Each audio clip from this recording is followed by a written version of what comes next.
வணக்கம். இன்றைய செய்திகள். திருப்பரங்குன்றம் சுப்பிரமணிய சுவாமி கோவிலில் தாவேக அமைச்சர் நிர்மல்குமார் சுவாமி தரிசனம் செய்தார். அவருக்காக மதியம் கோவில் நடை அடைப்பு நேரத்தில் மாற்றம் செய்யப்பட்டதால் பக்தர்கள் அதிருப்தி அடைந்தனர்.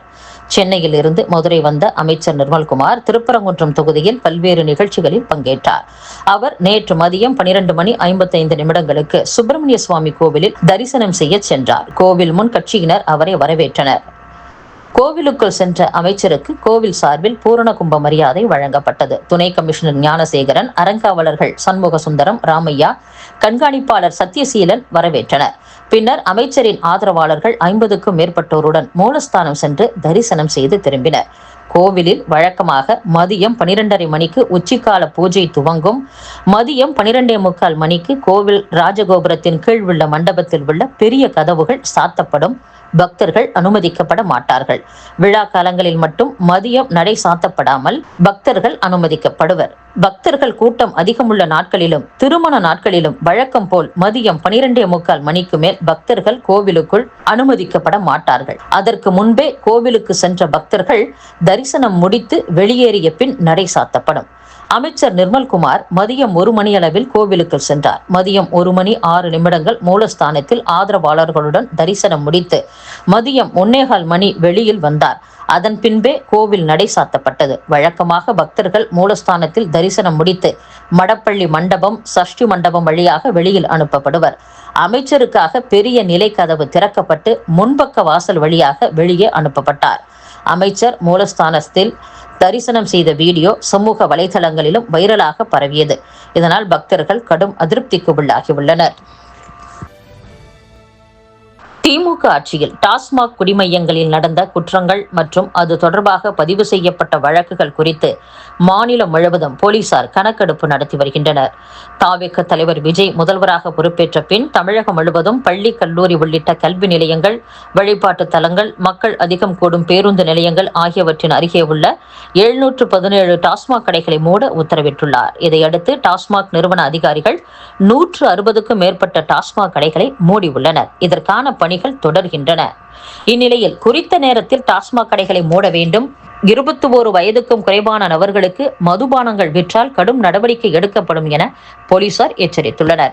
மேலும் கடந்த 5 ஆண்டுகளில் திமுக ஆட்சியில் டாஸ்மாக் கடைகள் அருகே குடிமையங்களில் நடந்த குற்றங்கள், அது தொடர்பாக பதிவு செய்யப்பட்ட வழக்குகள் குறித்து போலீசார் கணக்கெடுப்பு நடத்தி வருகின்றனர். இது குறித்து போலீசார் கூறுகையில், டாஸ்மாக் குடிமையங்களில் கொலைகள் உள்ளிட்ட குற்றங்கள் நடந்துள்ளன. மேலும் மாநிலத்தின் பல பகுதிகளில் உள்ள டாஸ்மாக் குடிமையங்கள் உரிமம் இல்லாமல் செயல்படுவது தெரிய வந்தது. இந்த குடிமையங்களில் சட்டவிரோதமாக மது விற்பனை நடப்பதும், அதிக நேரம் திறந்து வைத்து இருப்பதும் தெரிய வந்துள்ளது. உரிமம் இல்லாமல் செயல்பட்ட குடிமையங்கள், அங்கு நடந்த குற்ற சம்பவங்கள் குறித்த விவரங்கள் தற்போது சேகரிக்கப்படுகின்றன என்று போலீசார் கூறியுள்ளனர். அதிமுகவில் ஏற்பட்டுள்ள உட்கட்சி பூசல்கள் தீர முன்னாள் அமைச்சர்கள் சி.வி. சண்முகத்தின் ஆதரவாளர்கள் சிறப்பு ஹோமம் நடத்தி திருஷ்டி கழித்ததாக கூறப்படுகிறது.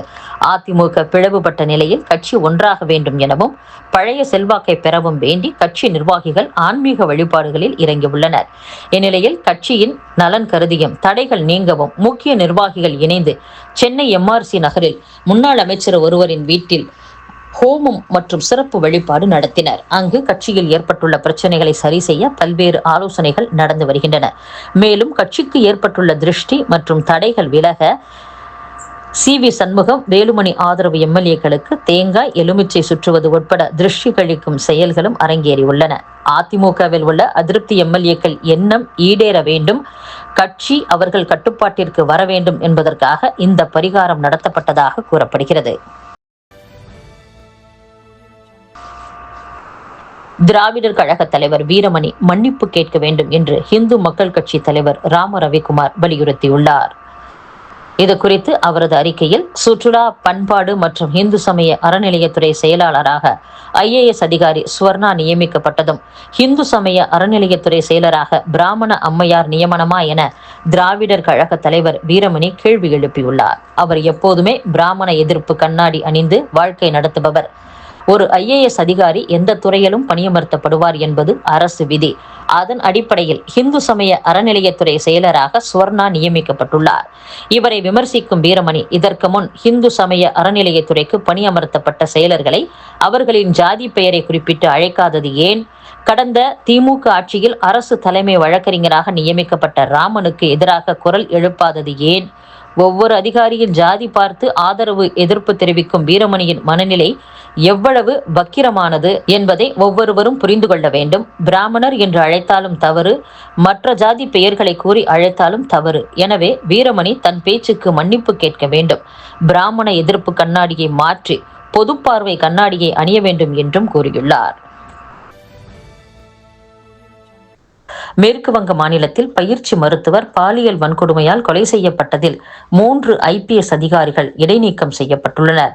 ஆர்ஜிகர் அரசு மருத்துவக் கல்லூரி மருத்துவமனையில் முதுநிலை பயிற்சி பெண் மருத்துவர் பாலியல் படுகொலை செய்யப்பட்ட விவகாரத்தில் விசாரணையை முறையாக கையாளாத குற்றச்சாட்டில் 3 IPS அதிகாரிகளை முதலமைச்சர் சுவேந்து அதிகாரி இடைநீக்கம் செய்து உத்தரவிட்டுள்ளார். பாஜக ஆட்சி அமைந்ததும் இந்த வழக்கில் மீண்டும் விசாரணை தொடங்கப்படும் என வாக்குறுதி அளித்திருந்த நிலையில் தற்போது முதல் நடவடிக்கையை சுவேந்து அதிகாரி மேற்கொண்டுள்ளார். கொல்கத்தாவில் அரசு மருத்துவக் கல்லூரி மருத்துவமனையில் கடந்த 2024ஆம் ஆண்டு ஆகஸ்ட் மாதம் முதுநிலை பயிற்சி பெண் மருத்துவர் ஒருவர் பாலியல் வன்கொடுமைக்கு உள்ளாக்கப்பட்டு படுகொலை செய்யப்பட்ட சம்பவம் நாடு முழுவதும் பெரும் அதிர்வலையை ஏற்படுத்தியது குறிப்பிடத்தக்கது. இத்துடன் செய்திகள் நிறைவடைகின்றன. மீண்டும் நாளை சந்திப்போம். வணக்கம்.